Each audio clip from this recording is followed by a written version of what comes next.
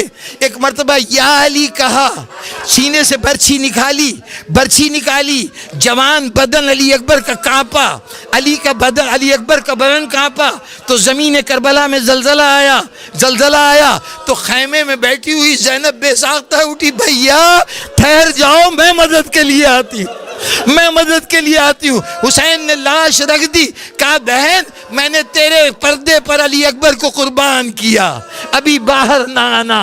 اور یہ کہہ کے بزرگان محترم علی اکبر کی لاش اٹھائی، خدا جانے کس طرح کانوں پہ لاش ڈالی، کس طرح گھوڑے پہ وہ لاش رکھ کے در خیمہ پہ پہنچے اور وہاں پہنچ کر اب تک تو بڑی ہمت دکھائی تھی حسین نے، اب چاہتے ہیں کہ اس لاش کو ایک مرتبہ گنج شہیدہ میں لے جا کے رکھ دیں، لیکن حسین سے اب لاش نہیں اٹھتی۔ آواز دی باقر آ جاؤ، اے بچوں آ جاؤ، آؤ اپنے بھائی کے جنازے کو اٹھاؤ، اسے گنج شہیدہ تک پہنچاؤ، حسین سے جوان لاشا نہیں اٹھتا۔